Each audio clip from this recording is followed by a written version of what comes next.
according to Buddhism and the believer and tradition, when you read sutra and all that, you have to put on incense, flower, and bow to the sutra first and thank all the Buddhas and Bodhisattva in 10 directions, all respectfully, before you read it, okay?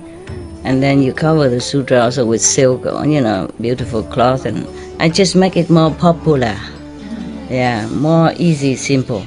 And I apologize to all the Buddha. I say if I done something wrong, according to the tradition, my heart is full of respect. It's just that I cannot always do that. So please, all the sin, whatever I've done wrong, is all on me.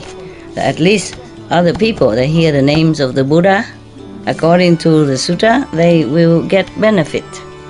Yes. Okay, I read a short story, okay?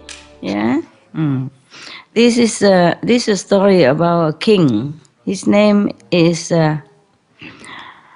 Pasenadi of Kosala.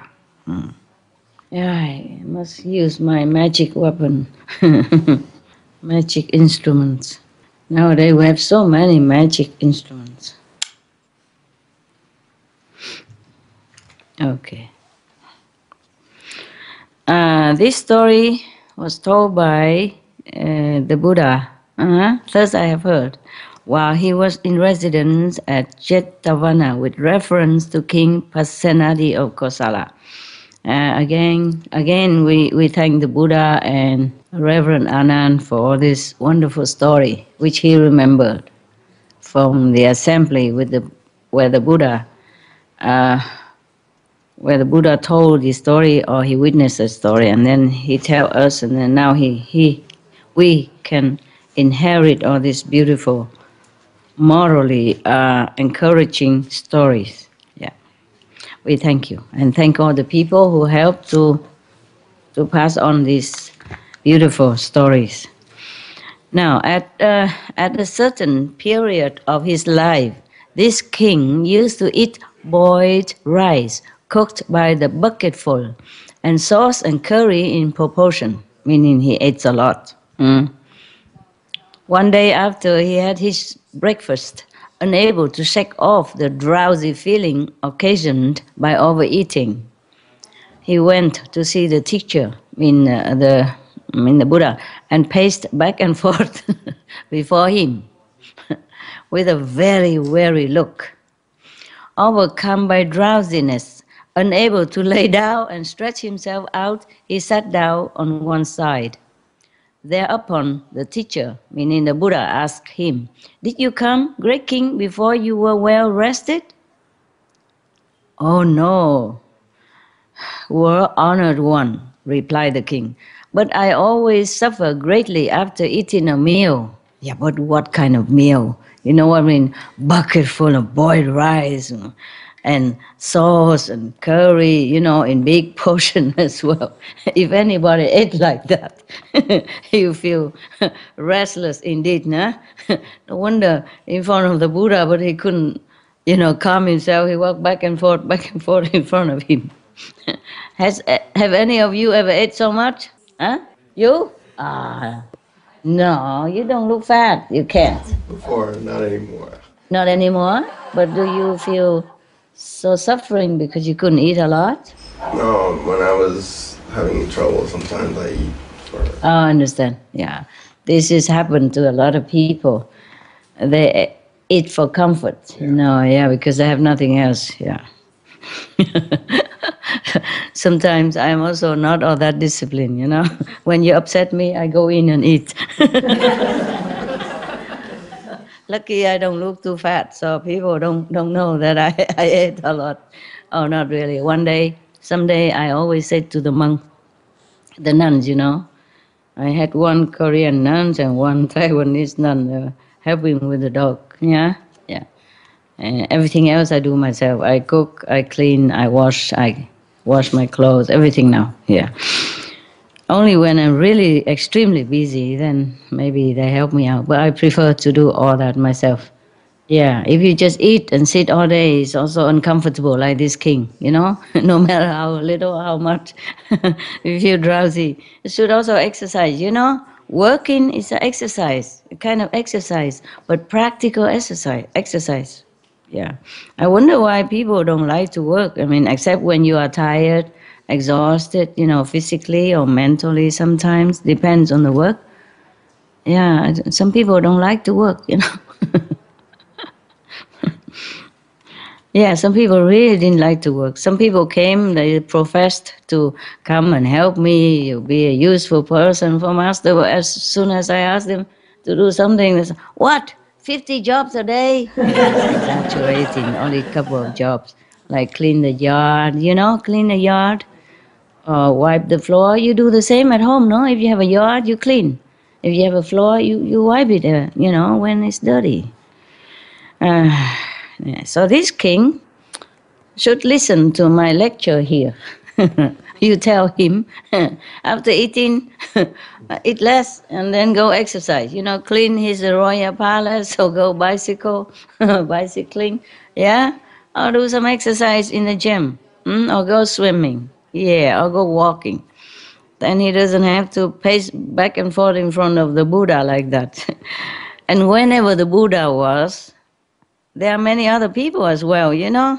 It's not dignified for a king to access, nah? Especially because of overeating. So he said he always suffer greatly after eating a meal. No wonder what kind of meal he eat. You know, buckets. You know, boiled rice with bucket full, not just a bowl like us, nah. So the teacher said to him, the Buddha said to him, "Great king, overeating always brings suffering in its train." So saying, he pronounced the following stanza: "A dullard, drowsy with much gluttony, engrossed in sleep, who wallows as he lies, like a great porker stuffed with fattening food, comes ever and again into the womb." Oh, my God. Oh, do you understand that? If anyone who eat too much, like this king, for example, then they also be more engrossed in slumber, you know, sleep too much and drowsy. And then he wallows as he lies, like a great pork stuffed with fattening food. And then this kind of person, will come ever again and again into the womb. Meaning what? Be born night after life. Yeah, how you know? Good experience. You have experience. We all do, huh? Okay.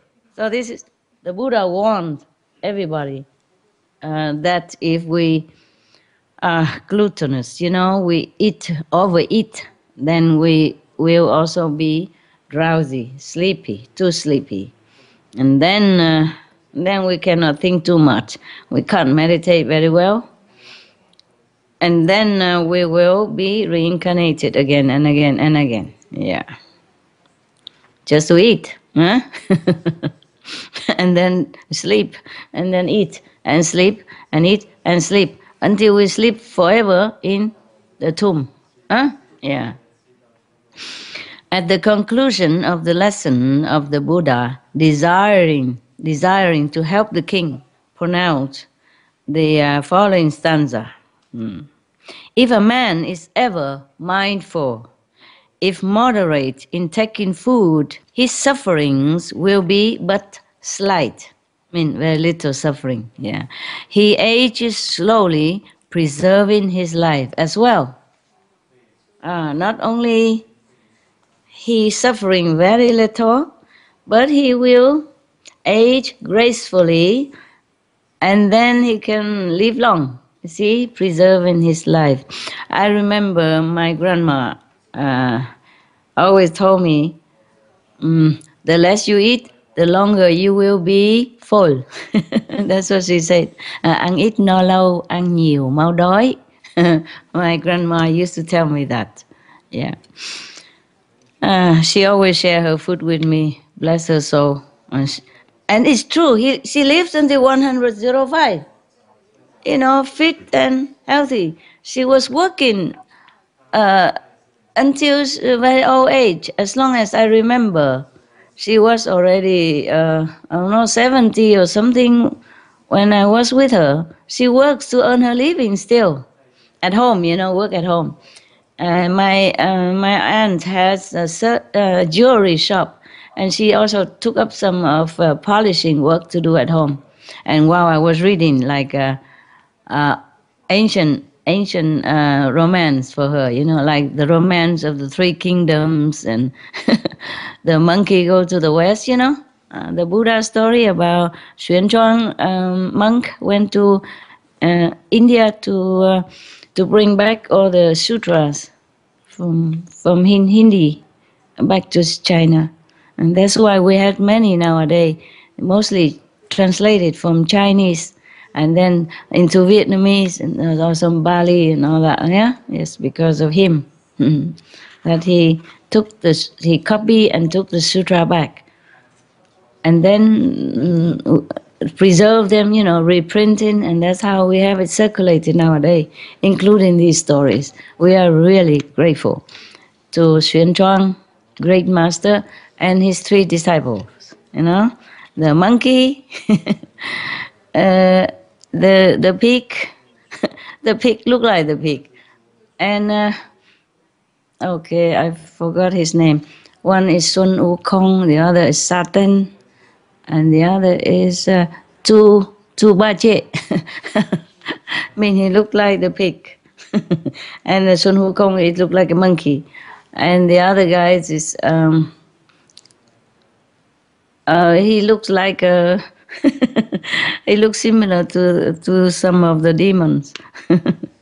Yeah, but he's a very good-hearted person. Yeah. Actually, I think maybe the great master Xuanzang doesn't have as many disciples as that. Maybe the monkey symbolizes the mind, very intelligent, clever, and sometimes have magical power. Yeah, and sometimes have a good intelligence to deal with different situations. And the other one resemble the pig is, symbolize our laziness, gluttonous desire sometimes, and then sleepiness and sluggishness, laziness. Yeah? Okay, for example, he even has a horse who could talk.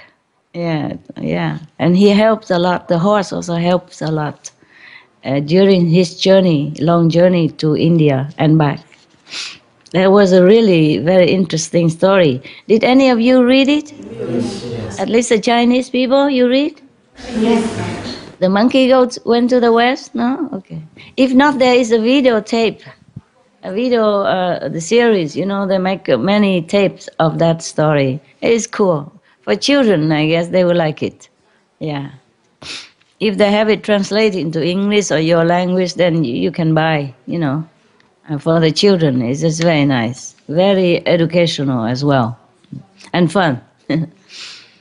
All right, then after the teacher taught, meaning the Buddha, yeah? But in this translation, they always call him the teacher. Yeah, and now and then he call him Tathagata or Buddha. Very seldom. Mostly he just say the teacher. And like initiation, he say the Buddha taught like Thanksgiving. I guess he doesn't know what meaning of truly inner. I say inner. Initiation, huh? Okay, that's why. After the Buddha taught this stanza to Prince Uttara and said to him, "Whenever the king sits down to eat, you must recite this stanza to him."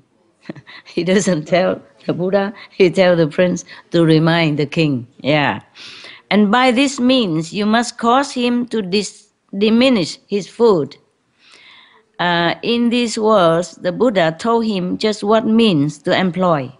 The prince did as he was directed. After a time, the king was content with a pint pot of rice at most, and became lean and cheerful. He established intimate relations with the Buddha, and for 7 days gave the gifts beyond compare.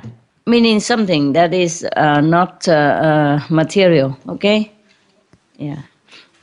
It is in another sutra, another story called Buddhist Legends. Maybe one day we'll read that as well if I find it.